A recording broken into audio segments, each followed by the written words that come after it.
What's up, everybody, and welcome back to another episode of Paul's Best Podcast, the podcast where we talk about only the very best in whatever the topic of the day is. And my guest today is a young fella, and he is a hilarious up-and-comer, I think.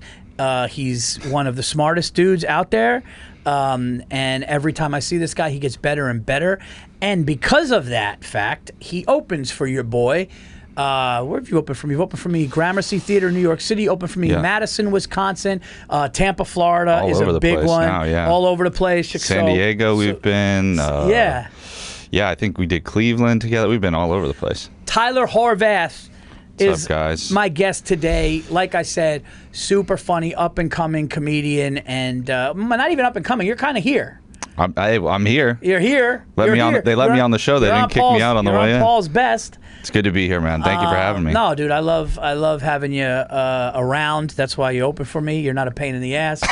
You allow me to go to cigar lounges. No, it's not great. Feeling alone. It's such a high bar to be able to open for me. It's like you're not a pain in the ass. You don't. Like I really am an easy. Like if people say, has anybody ever said like, how'd you open for Virzi? Be like, dude, you know what? I actually we had good sports conversation, and he said, do you want to go to a cigar lounge? And I was like, yeah, let's go. And then people have asked me obviously, and then I've been just like, just be. I don't know, try to be a good hang and be persistent. I messaged you like 10 times before the first time. You know what? That's actually a great jumping point to this because we always talk about this with like what comedians should do or what they think they should do or they think like, are they annoying people? Mm-hmm. And I remember when I was a young comic, one thing I learned was if you work with somebody and you meet them on the fly and they're like, hey man, it was great meeting you, man. Maybe I'll run into you sometime. That's basically and any young comedian listening to this, but I don't even think comedian. I think anybody in life. If you're a salesperson, if you're if whatever you do in life, mortgage, real estate, if somebody that you kind of connect with in life goes, hey man, it was great. Hopefully I run into you sometime. Love to grab a beer. If anything like that ever happens, part of your job is to go, hey, nobody knows me yet. Yeah. I need to, break into some places here. I need to kick in some doors, and the way to do that is to do it. Now, there's a fine line, though. Yeah. There are some people that have no tact. No, you do have to have. Tact is exactly the right word because it's just like and it's not even just like professional stuff. It's just like that happens in friendships and stuff too. Like you meet someone, like you said, on the fly, and they live in your city or whatever, and they're like, you know what, we should grab a beer sometime. It's like, just reach out to them. You're not being annoying until you are. You know, like don't be annoying. But it's like if they have shown interest at all, like a lot of people just like don't want to bother the other person or they don't want to like seem desperate or something. But it's like you gotta like not let, especially in a professional setting, it's like you only get so many opportunities. Like especially at that time too, like, you opened a lot of doors for me because at that time, like I had only hosted like a couple of weekends, and then when you were like, all right, come with me to Tampa, come with me here, it was like, all right, well, I made the most of that opportunity, and it just so happened like I got lucky that we got along and we worked together well and everything. But it's like,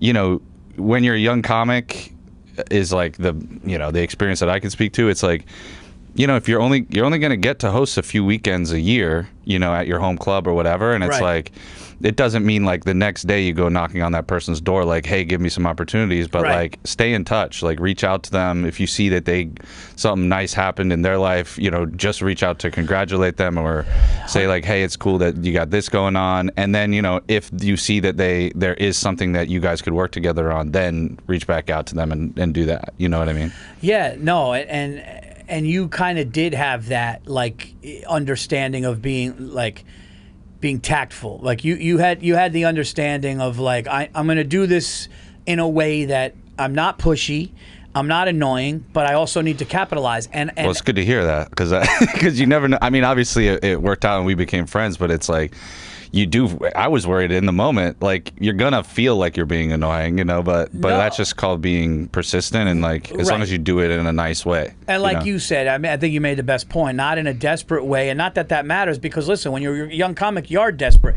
and older comics understand that, but You know, and first of all, you are desperate as hell. Yeah, and you know, and I remember, dude. I remember, when I opened for Burr once, he said nice things, and I reached out, and then he's like, "Oh, I got 800." I'll never forget his text to me or his email. There wasn't text really, was there? No, not really. But it was like his early 2000s or whatever, and he goes, "Oh, dude, I got 800 comics asking me, you know?" And I remember going, okay. And then he referred me somewhere and heard I killed. And then we started talking sports. And then he started asking me.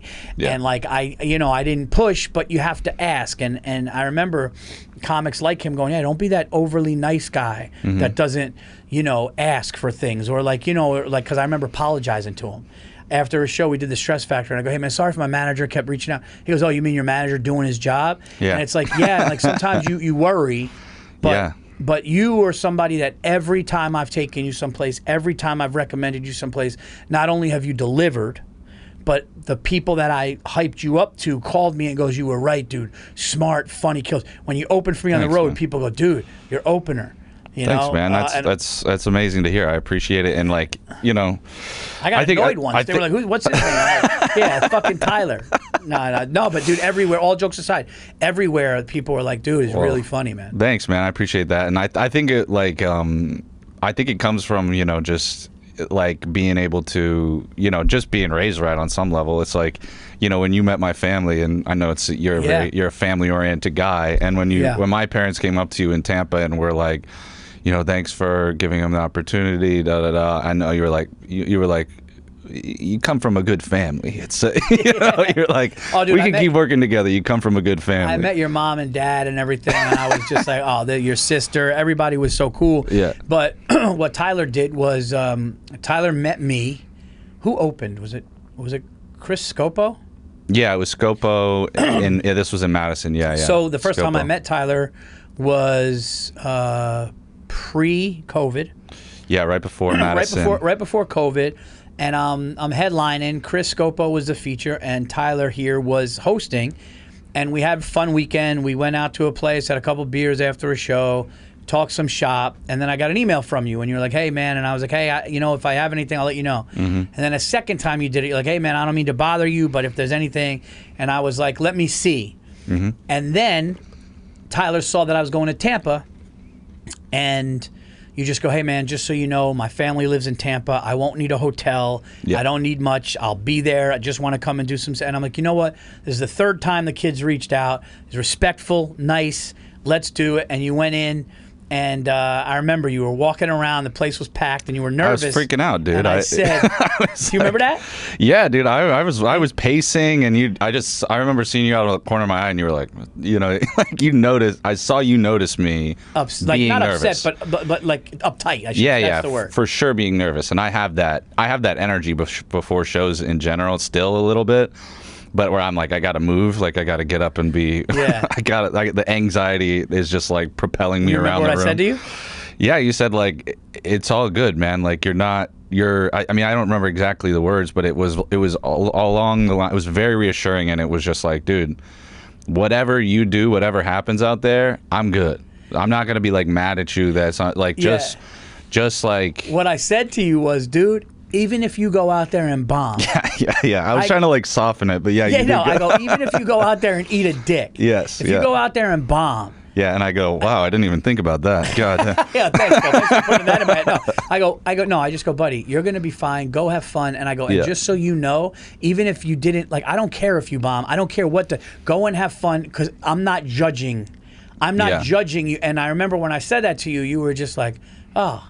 And then you went out there, and of course you killed, and we had a good time. And now we golf on the road, we hang out on the road. And one of the funniest things that me and you have talked about when we've either, because, you know, I'm a married guy with kids, so when I'm on the road, my big go out thing is after a show, like before a show, what I'll say to you, I'll be like, yo, dude, while I'm on stage, find a stick joint, find a cigar lounge that's open till like whatever. But you got to admit, it's awesome. We go to a cigar. No, it's great, and it's fun, and it is fun. It's a little game for me to play of like find the place that's open, because some of these cities, it's like, you know, everything closes at 11 p.m. Brutal. And we got to find a place that's open, you know, because the late show will be running until 11. That's what sucks about Canada. Fucking Canada. I'll be like having a great time. It's such a great city like Toronto, and you can't go into a cigar lounge. And I don't smoke them that much anymore, but I said to Tyler, I was like, yo, dude, find a spot. And then we know the ones in Tampa. I know the one in Dallas. I know the one in Pittsburgh. I know the one in Philly. I know the 90% of them. Houston we did. Yeah. We went somewhere. We go. We get an old-fashioned. Was this in Grand Rapids? Oh, that was great. Is this the one that you're talking about, or no, a different one? Oh, do you remember that one? Yeah, well, that one you were like, hey, come on, let's keep the place open a little bit. And I paid. yeah, you paid the guy to keep the doors open for a little longer. Dude, we were in Grand Rapids, Michigan. I thought that's the one you were talking about. Great room. No, but I was just saying, like, when we're done, here's the big extravagant night life of a comedian. I do my show. I'm a fucking old man. I love it. And I was like this in my 30s. Let's go to a cigar lounge, get an old-fashioned, get a good cigar, sit down, sports highlights, and sit down and talk and shoot the shit, and it's a great time. Oh, the Grand Rapids one was great. We do this place in Grand Rapids. By the way, I love that room. It was great. Dude, how great. Dude, you could shoot a special in that room. What was the name of it? Gosh, I can't remember because it wasn't usually a comedy room. It was like a jazz. It was like a jazz room, and we kept telling them like the owners or somebody associated with the place came back and were like, I hope you had a good time. Thanks for coming. And we were like, this place is amazing. You got to have the best. All the best comedians in the world will come to this place. I loved it, and we loved it. And they were like, yeah, we're really more of a jazz bar. And we were like, what do you do, dude? Like the backdrop was like script writing. It was beautiful. This white. Light script writing behind low ceilings, perfect like layout. It was perfect. Bar in the back. It was a perfect, beautiful layout. It was a place that I would shoot a special. The place couldn't be better. That's where the white woman said Chewbacca's Italian, which I did on my special. So if you guys watch my special, special, I was like, yeah, there's no Italians in big. And this white woman leaned over to this other white woman and goes, isn't Chewbacca Italian? And it was one of the greatest things an audience member has ever said that I could hear. It's so sincere too. She meant it. She wasn't like no, Chewbacca is Italian. She was genuinely asking her friend, wasn't Chewbacca Italian? Like she leaned over and whispered, wasn't Chewbacca Italian? Which I think I did 5-10 minutes on, and it gave me a piece of my special. It was a great moment. But then we go to the cigar lounge with the booker and me and Tyler, and it's this awesome, like it almost had like a wooden fireplace. It's this awesome cigar lounge, and when we get there, they go, "Hey man, we just got an hour." And I was so bummed, but I'm like, at least we could get a cigar and an old fashioned. Well, and it's like the layout of it, and it's like old leather chairs. It's like, it's the kind of room that you feel like they would be like planning world events in. You know what I mean? It's like when people talk about like smoke-filled rooms and like backroom deals and stuff. That's the kind of feel we're like that it had. Like a back room at Camp David, like the president and secretary of state would be like, they're just like smoking cigars, and it was like, and I never forget they had like Churchill's gonna walk right in, Yeah, Churchill's gonna walk in. Where are we, boys? Yeah, like swirling. Churchill in Grand Rapids. Yeah. And they had a big TV over the fireplace that had golf highlights, and we're sitting there, and the owner's like, I never had an old fashioned before, or the book or whatever. Cool dude. And I give him, but remember he was like, I have seizures sometimes, or I fall asleep. I forgot about that. Yeah, he goes, sometimes I got to take Maybe my I tuned that out. I was watching Rory McIlroy highlights or something. No, he said something where like maybe he's like, he goes, I need to be rested because if I'm not rested, sometimes I just faint or pass out or seize up. And I was like, maybe I should be driving. Oh, I forgot that. He was driving us. Yeah. But anyway, he never. And then, we're on the way back. We're like, hey. Hey, you good? You good? No, he's. But he never had an old fashioned, dude. The old fashions were so good, and we're having such good conversation. And they walk up to us like halfway through the cigar, and they go, "Hey, you guys got 15 minutes." And I just looked at Tyler and I go, "No, that's not happening. We're not leaving." So I call somebody. And I go, "Well, it's the law. The place is closing. I don't know. I don't operate like this. I'm just like, well, okay. Like, how can that change? Right. Yeah. How could? So you're going to change the liquor laws of the state right now? That's what Italians are. So like we see like no. We bend rules. So the woman there was cleaning up. She was young. And she was like younger woman cleaning up. And I just go, excuse me, can I talk to you for a second? She comes on, I go, is there any way like if I pay, if I give you like $100, that's what I said. I go, if I give you like $100, can we just stay an extra 45 minutes to an hour? I'll give you 100. And she goes, hold on, let me talk to the manager. And she did that like, who do I even ask about this? Yeah, she would look completely bewildered. And to me, if that were me that was asking her about that, as soon as she did that, like I'd be like, don't worry about it. I can't do it. But you persisted. Yeah. You were like, no, we got to figure something out. The cigar was too good. The night was going too good. The conversation was going good. And I remember the old fashions were incredible. So the manager... And one great thing about you, if I can just say, when you're having a good time, you really enjoy it. You go, isn't this fucking great?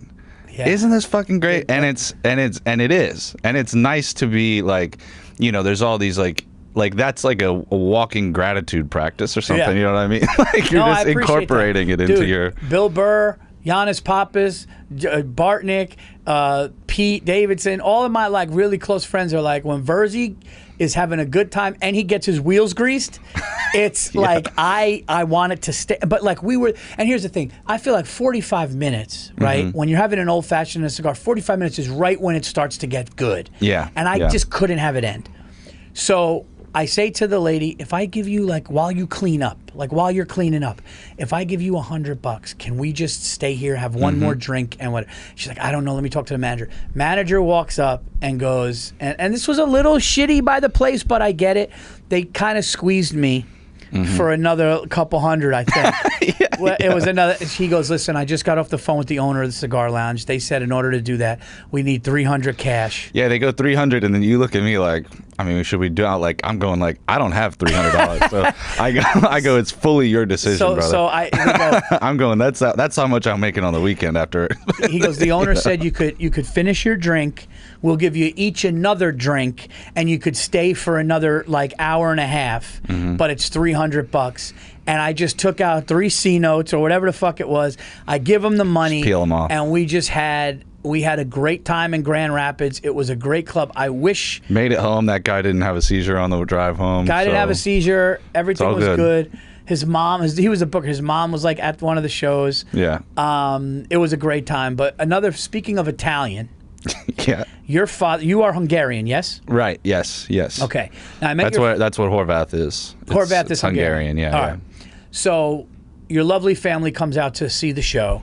They met me. I met your dad. Your dad's great. We went to the Italian market there. Yeah, my dad runs the wine room of the Italian market in St. Pete called Mazzaro's. Yes. Which, shout out Mazzaro. Mazzaro's, dude. And shout out to Steve Simone, who every time I'm in Tampa takes me to Mazzaro's and gets a chicken parm sandwich and the whole thing, and it's great. And your dad is the wine guy there.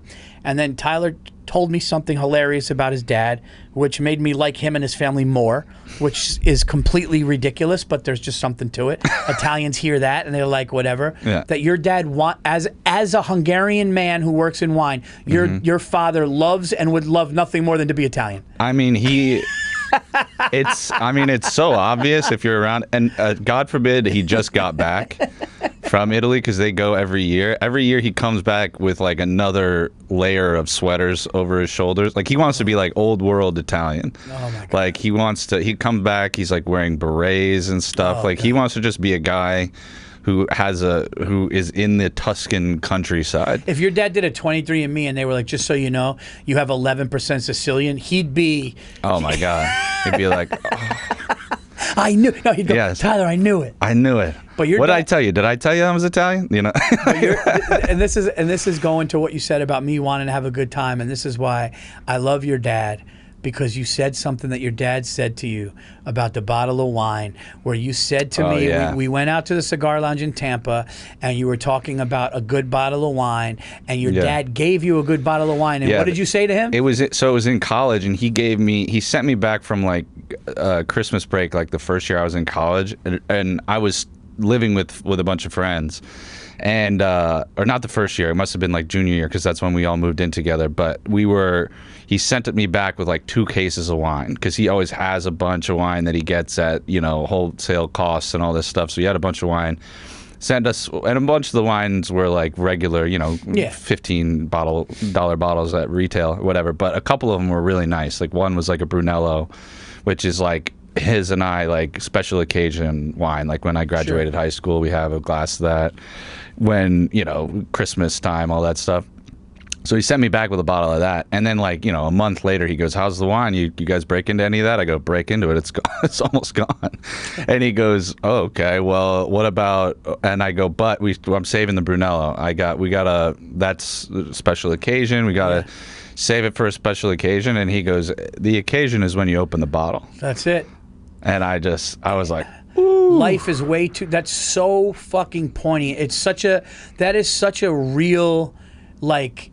That's some OG shit where it's like, dude, there's we're saving it. It's going to get dusty, but we're going to dust it off when it matters. Mm-hmm. You know when it matters? If you and your girl are just having a nice night and you're like, you know what? I want a glass now. That's when you do it. Or you open it now, dude. It's just, I mean, and I've asked him about that since then and stuff, and he just is like, it's just about who you're sharing it with, the time that you're having, the moments, it's not about like, and it's not like you're chasing, because he's in wine, and there's probably people in wine that are just chasing like the best wine, the most expensive, the da-da-da, and he's not like that. He's like, what do you like? Like let's like, what kind of moment is this? What are you trying to have? What do you like? What food are you going to have with it? What kind of time are you trying to have? Like, are you just trying to have an easy drinking night where you guys have a bunch? Are you just trying to have like something very special that you just have a couple glasses of? Like, what is it? And it's like a curated like moment that you're trying to have with that bottle of wine, which is a very like sort of artful way of pursuing things within his like career that would just it's a business, but he's approaching it in that way, which is very like heartfelt. You know what I mean? Yeah, and I think that the fact that he said the occasion is opening the bottle makes him even more Italian. Yeah. What does he do? So that's his job. It's on the yeah. So he's like the buyer for it's like a retail store, but he works with all the wholesalers, the importers, the distributors, that he buys all the wine that then ends up on the floor of the retail shop, and they do events and they do all this stuff, and he sets all that stuff up. So yeah. All right. Well, that is a great lead in to what Paul's best of today is, because today, speaking of Italian, okay. Tyler and I, we were talking about what's the best of that we can do. We like to tailor it to the guest, really. But, things come. I mean, Rob Thomas was here. We did best Christmas movies. Yeah. It doesn't really matter. But we discussed, and I think we are going to do best cuisines in the world. The best food that we eat. Which country, which region, which culture, however you want to say it, provides us with the best food. Now, I have always said that Italian food is the GOAT, Italian food, because of the options, right? I'm going to let you go in a second, but I have to preface this. Yeah, you have to have a base level of respect for Italian cuisine before we go anywhere else in the world. And here's why. Yes. And here's why, though. Because of the options. Italian cuisine does something, and I think the reason it's the GOAT and the reason why it's the Jordan, although I just was in a different part of the world that goes toe-to-toe, so we're going to talk about that. But the thing about Italian food is a lot of people think, oh, pizza, pasta, which is true. Right. But what they're not talking about, dude, eggplant parm, the seafoods that you get with Italian cuisine.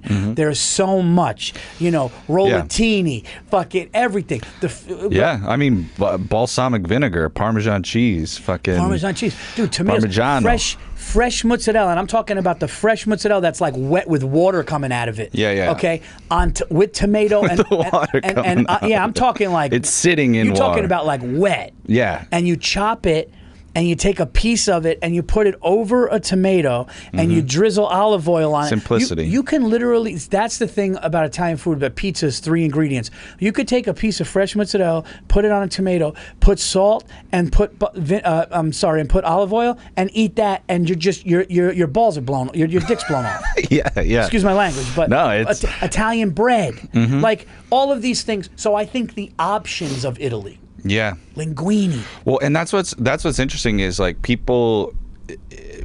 I think the same thing that people think about Italian food. They kind of think that about any cuisine that they don't know much about. So that people think of that about like Mexican food. Yeah. They're like, well, it's just like meat, cheese, and a salsa in different forms. It's like Well, there's so many different variations, and I don't know that much about it either. But it's like, I think what I like is to approach any new area of the world's food that I don't know about with a base level of respect of just like whatever I'm coming to this with. And I think nobody does this with food. They go, it's just this and whatever. But just a base level of respect of like, I don't actually know. You know, what I've been exposed to is probably the tiniest bit of the surface of that food. You know what I mean? Right. Like, what is my idea of Thai food? It's like 3 or 4 dishes, but there's probably thousands. You know what I mean? And that's how I kind of started. And it's the same way with Italian food.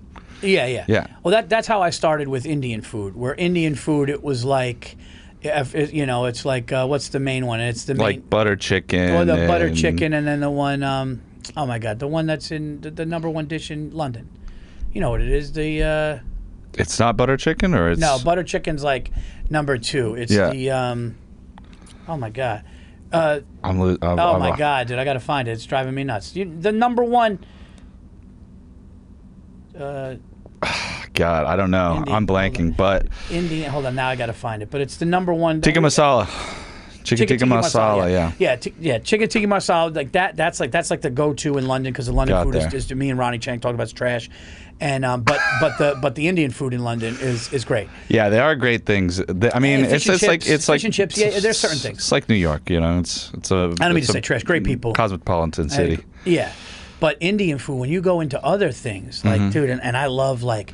Dude, the garlic naan and that's creamy spinach type thing. They got like, they have and the vindaloo, which is just like the vindaloo, the seasoning, dude. Dude, I had a vindaloo one time. I was out in Chicago with Sally, and she took me to this Indian place, and I was eating this vindaloo, and I like spicy food, but this was like crazy. Yeah.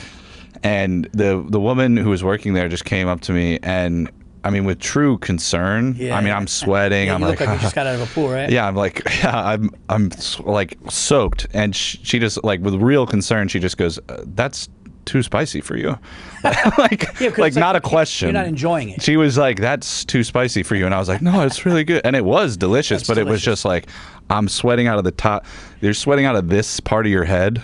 You know what I mean? Dude. It's just like pouring down. It's like something. Like, this is like when it gets up to here and you're sweating. That's a. Dude, when your shoulders are wet. You've gone too far. You've gone too far. The first time I had, but it was delicious. Oh, she brought me like this yogurt sauce raita, and it like cooled it off just enough that I could get it. But it was so good that it's addicting, you know. Oh, dude, the first time I had chicken vindaloo, man, I was sweating, but it was so delicious, and with the naan. And a lot of people hear Indian food and they're like, "Oh, it's too much curry." It's like, no, man. There are dishes, of course, that have curry. Amazing stuff. But dude, there is amazing. I'm telling you, like, if you like big chunks of chicken with unbelievable spices, unbelievable food, dude, it is so good. They do lamb too, right? Oh yeah, dude. The lamb. I mean, and there's like dry. And curry is like I mean, I'm speaking from a not educated place here, but I think curry is like a word that they didn't even use until the British came or something, and it was like, but they have like dry spiced chicken, you know, or like any meat or whatever, and they have all the vegetable dishes, like all the lentil dishes and all this stuff, and so many different breads. And there's a place in New York now that's called Rowdy Rooster, and that place has like amazing Indian fried chicken. Oh yeah, and it's incredible with all the like the green chutney, the onions. It's fucking incredible. No, Indian food is really up there. But I'm going to tell you guys something, and I've said it before. I went to Greece for 10 days. I'm Greek. My mother's 100% Greek, and I have to tell you, as great as Italian food is, the dishes that I had in Greece, okay, the food that I had in Greece was so spectacular and incredible. Just like shrimp in this orzo dish. I mean, the lamb there, the seafood there, the fish in Greece. The food was so unbelievable that I'm going, this is going toe to toe. And I'm going to tell you another thing, though. It's still not my number 2. Oh. My number 2 food, and it is, if I had to eat it every day, I'm eating it every day. Yeah. And it is hands down, I think you know where I'm going with it. It's Japanese. Yeah. I can, not just the sushi, dude. Like sushi's a part of it, but dude, the fish, just the way, the even the sashimi, ramen. I mean, ramen, fucking udon, like katsu, dumplings. Japanese cuisine to me, if you like sushi, it's clean feeling. It really is like you don't right. What do they say? Other than sumo wrestlers, you don't see many fat fucking because you're eating. Dude, the other day I had like yellowtail sashimi, no rice. Just these nice cuts of yellowtail sashimi and dip it in a little soy and you eat it, dude. It is so mind-blowingly good that I go, so here's mine, and then I'll let you do yours. And I will say this, and people aren't going to like this, and I'm sorry. I've said it before. I don't want to say Mexican is limited, but I think Mexican is a little too high rated for some people that I know. I love it. Don't get me wrong. There are certain dishes. I'm not trying to shit on Mexican cuisine because I know it can be unbelievable. But as far as like my cravings and what I think about most, I would say if I had to rate, I would say Italian just because of the options with the fresh linguine and pasta. And your heritage. It's in your blood. And my father, yeah. My heritage, yes. So I would say Italian, but dude, real quick, pizza, dude. Pizza alone can fuck with, dude. Yeah. That's the thing. Well, here's the thing: is pizza is so. There's a lot of bad pizza in the world, but when you get that perfect.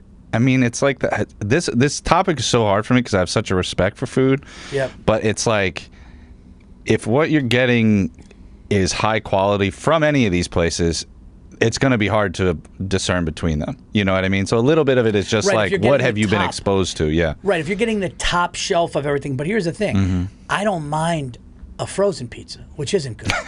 I don't like pizza. Well, me too. And that's the American trash within us is just like, we grew up on these things. There's a nostalgia value in that, in these frozen foods and all that stuff. And a frozen pizza, dude. It's got to be one. That was an episode of the show. It was me and the Are You Garbage guys did best frozen pizzas, and it got heated. No, it got heated. It went from all of them as a kid. Yeah. But that's the thing. Wow, I can't believe those guys have opinions on food. We did it for an hour, and it was a frozen pizza, but like a good slice of pizza. So anyway, I'll go through my rankings, okay? And maybe I'm a little, because I have only had a few times I had Vietnamese. Ooh. I've only had a few times. So Vietnamese, I can't. Thai, I've had things like that, but I can't really. Yeah. I haven't dove deep enough into Vietnamese. This is something that we could come back to at different points in our lives when we've traveled further or we've been to other places or we got exposed to it, and it could change at any time. This is the right now rankings. This is the right now ranking, and here's the deal: it's very broad. There's no right or wrong. But listen, the best fat fuck foods might be American. Dude, yeah. I went to Dan and Coop's. I mean, absolutely. You probably saw my Instagram story. I went to Dan and Coop's. No, I didn't see this. I had time to kill, and I went to the cheesesteak at Bradley Cooper's cheesesteak place. And that's what the seeded roll. The seeded roll, Cooper Sharp, chopped up ribeye. The whole thing was just jam packed. I'm getting hungry thinking about it. It was almost too rich. It was incredible. Well, that's the line that you walk with a cheesesteak. There's a place in Columbus, Ohio called Wario's Beef and Pork, and they have a cheesesteak there that's incredible. And it is like you walk out, and you're just like, it's like you got punched. I ate half of it, and I was like, what am I doing with this other half? And then I ate it. It's like you got your bell rung. Like you just took a hit from a linebacker coming across the middle. Blindside. You didn't see him? Yeah. Dude, And meanwhile, you fully went there, ordered it, ate it on purpose. Oh, no, dude, ordered it with a smile, like excited. And, dude, I remember I was biting it, chewing, and I just kind of closed my eyes and was just like, oh. You ever just chew something like, oh, my God, oh. Yeah. But listen, a cheeseburger, dude. Yeah. American is not up there with, I would say, American is the best cravings. Like, I'm in the mood for something, and I'm going, like, if you have a hankering for a fucking cheesesteak or a burger, dude, it's incredible. Oh, it's incredible. Well, there's like Americana food, but like, but you know what people are so annoying when they say like, there's a hamburger. People say a hamburger. Oh, it's German. It's from Hamburg. It's like, okay, well, go there and get a better cheeseburger than you get in America. It's like you're just being right. You're just being difficult. When I think of a hamburger or a cheeseburger, it's America. Oh yeah, you think of Hamburg. Germany, when you think of hamburgers, shut the fuck up. Yeah, it's like people get the fuck out of here. It's like people are so didactic about it. They're like, fuck French fries and it's like, no, French fries. Come on, what are we doing? French fries are fucking boardwalk. Yeah, beach day boardwalk. Yeah, let us have our. We don't have any other culture. Let us have this. We have that and football and basketball. And baseball. Let us have it. I love how you just turned dark over this, which I love. Well, it's funny because I have a bit about American. Nice kid, I have a bit about American food and stuff, and I just posted it, and a lot of people are commenting like, "What even is American food?" and and it's like, all right, come on, like what are we talking about? That's great. But all that being said, like, yeah, my American food, like, quote unquote, is definitely not in my like top 5 probably. But what you have Italian, it sounds like Italian, Japanese, and then Greek. Is that top 3? I'm sorry, this phone just. Yeah, so I would say, sorry about that. Of course my phone's going off while you're on a rant about how you hate. No, it's all good. And I agree with you, by the way. But no, my rankings are this. My rankings are Italian 1, Japanese 2, I would say Greek Mediterranean 3, okay? Okay. Like, I go Mediterranean. Now, another thing is Middle Eastern food. Oh. Dude. Yeah. Like this place that they were just shaving lamb off of a fucking thing. There was a Jordanian. Yeah. They were from Jordan or whatever. But, dude, these places, Lebanon, dude, you go and you get these shawarmas. You get a shawarma, and dude, a shawarma with the white sauce that they put on it and stuff like that. That's the thing that people don't open their horizons. People go, I'm in the mood for Italian, so let's get pizza or pasta. I'm in the mood for Japanese, let's just get sushi. Try to venture off the main road of that cuisine. And, oh, yeah. Right? Absolutely. I mean, even there's like, even within like cuisines where you think it's just like, if you think Thai food is just pad Thai, like try khao soi. Have you ever had khao soi? No. It's like an orange broth, this like coconut curry broth. It's fucking incredible. It's a noodle soup that has like half the noodles are in it, like in the broth, like you would think, and then half the noodles are like fried and crispy on top, and it has like chicken and these like pickled vegetables. It's incredible. And it's so rewarding to like find those things. Like there's a few like dishes that I've had in my life where I went, oh, I don't even understand this. Yeah. Like there was a papaya salad I had one time. Oof. That is like, I mean, even literally we were ordering it and I was like, all right, I guess we can get that if you want. We're ordering at a Thai place and Sally is like, well, we got to get the papaya salad. It's like a very traditional dish and people say it's great here. And I was like, all right, I guess. I wanted, I'm trying to order like the fucking Thai chicken wings or whatever. And she's like, no, we got to try this. And I tasted it and I was like, I don't even understand how this is so good. Yeah.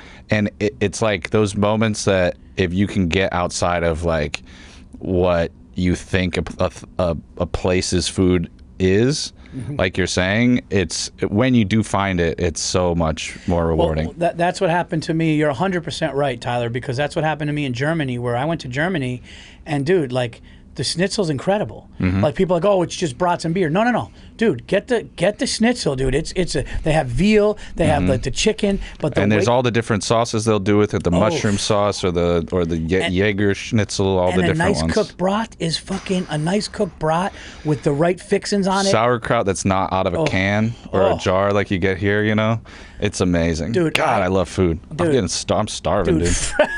I'm starving. There's some fat fuck listening to this right now just at a pizzeria. No, he's the one that's going, oh. Yeah. He's at Frank Pepe's just crushing a pepperoni. But dude, I had deviled eggs in Paris, France that blew my dick off. Dude, I was with my wife. I was with my wife. There's that one guy in Philly says blew my balls across. It's really funny, but no, dude, I had that's so funny. I had deviled eggs in Paris, France, and I was never a big deviled eggs guy. Yeah. I had deviled eggs in Paris, France. And I bit it, and I said to Stacy, "We have to remember this restaurant. I can eat this the rest of my life." It was it was incredible, dude. Yeah. It was incredible. Beef Wellington. Oh God! Well, that's the thing is like, well, I think French is in a lot of people's top, but it's not in my top. I think the other thing about being American too is like we've had a shitty version of most of these dishes. Like if you go to someone and go, yeah, a croissant. I don't really care about croissants, but I've had an amazing croissant. Yeah. And then those will blow your dick clean off your body. Yeah. But like, well, you know, it's like you got to find those things. But yeah, I mean, dude, for me, Vietnamese is definitely up there. Pho and banh mi alone are so goddamn good. It's just, and then the vermicelli noodle bowls. I mean, it's fresh. It's like funky, sweet, savory, spicy. Like that's what I like, is stuff where you get everything. And like, I went to Mexico City. I loved the Mexican food there. I mean, Italian's still up there for me. I think it's probably like Italian? two. I think it's probably two. What, I think two. What, Italians 2? I think Italian's 2. I think Japanese is 1. Okay. I think Vietnamese It's 3. is Vietnamese or Mexican is probably 3. Yeah. Okay. Yeah. I like Greek food, but when I went to Greece, the best stuff I had there was absolutely incredible, but there was a decent amount. Maybe I just went to the wrong places, you know, it could be on me 100%, but some of the places I went where you're just like, oh, the fish is so fresh, but it was like, sorry. Yeah. You know what I mean? But I could have ordered the wrong thing. You know? And listen, I think like I was there for so long, but like we didn't have a bad meal. Yeah. And I got to go honorable mention, honorable mention in America is like Southern barbecue. Yes. You know, Southern food. I mean, soul food and barbecue. Soul food. You know, we were at the soul food place in North Carolina, dude, and from the mac and cheese to like just everything, even their like iced teas, and like you go there and like certain barbecues in like, you know, not just Texas, but you could get barbecue in all these different places, right? Yeah. They got barbecue places in Ohio. I went to a barbecue place in Cleveland, dude. Yeah. It was amazing. When it's cooked, when the beef is like just perfect, and the ribs are perfect, where the bone slips out, dude. That's like There's a place we got to go next time we're in Chicago called Green Street Smoked Meats. It's amazing. Oof. And there's soul food places that I've been to, fried catfish, fried shrimp. I mean, those things are just top tier to me. Yeah. Catfish weirdly has a real place in my heart. From when I was a kid, I would go golfing with my grandpa, and we would go to Golden Corral after. And they had, maybe because it was in the South, it was in Florida. I mean, it's like a trashy place now, but it's like every place in America. It used to be good. Like how Panera, how the soup at Panera used to actually be good. Yep. And how now it's just like slop. It's terrible. But Golden Corral, maybe I was a kid, I don't know, but I think it was actually pretty good. Yeah. And I would get like fried shrimp, fried catfish, and my grandpa they started serving steak at 4 p.m. and it got more expensive, so we would always get there at 3:30. Yeah. Get there, have some appetizers, whatever, and then they would start serving the steak, and he would have like 3 steaks. Oh. And he would just tell him, he's like, I want you to do this. And put it on the plate. And they were like, okay, you want it rare? And he's like, no, I want you to go. All right, well, I'm going to disappoint people right now. Oh, uh-oh. Yeah. I am thinking about retiring my steak order. I think I am going to hang up the medium rare order. And I think I am going straight medium, and here's why. Because I have ordered medium rare the last 5 or 6 times. And by the way, I don't get steak a lot. You know, but when I do get steak, I usually go medium rare.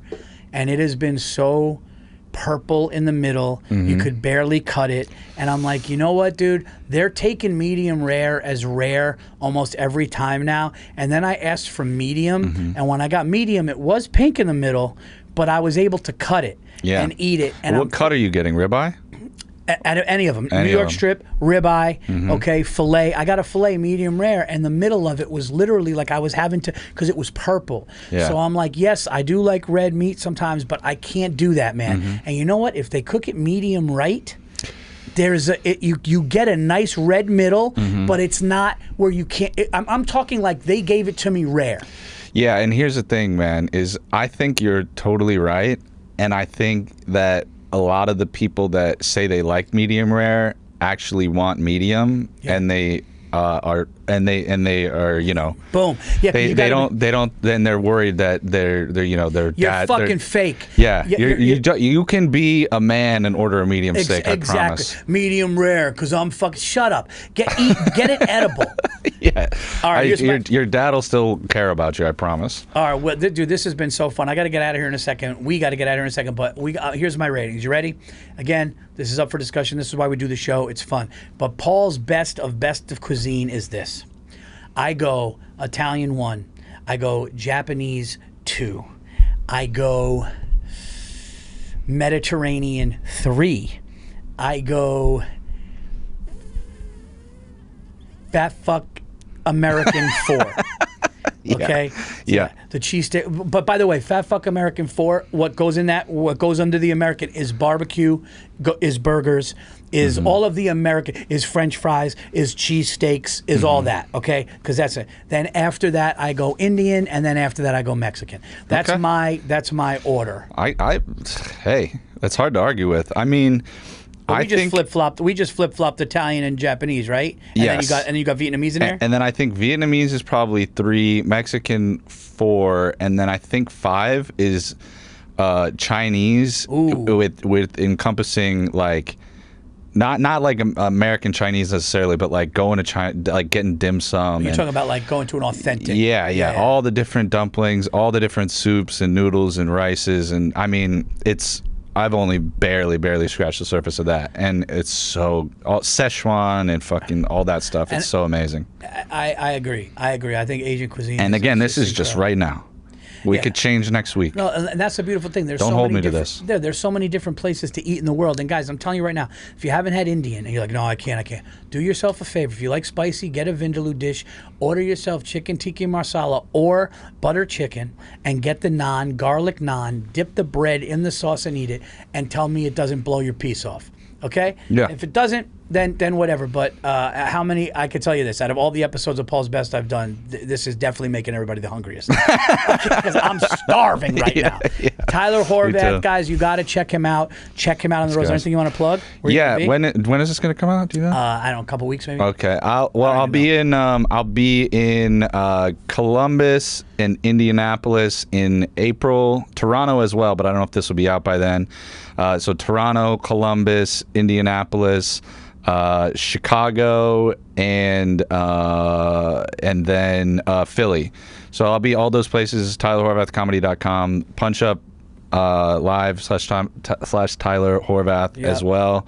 And come see me on the road. I'm trying to get out there. I put this little tour together for myself, so we're gonna build it up. Yes, dude. Check this guy out because he never disappoints where he is. Trust me, he's got the stamp of approval, and from me, and I can tell you, he's been with me in huge gigs, theaters, all over the place, and he just delivers. Guys, I'm going to be at the new Detroit Mic Drop Comedy Club April 24th and 25th. We have, what else do we have coming up? I believe in May, I'm going to be in Hartford, Connecticut. In June, I'm going to be at Uncle Vinny's in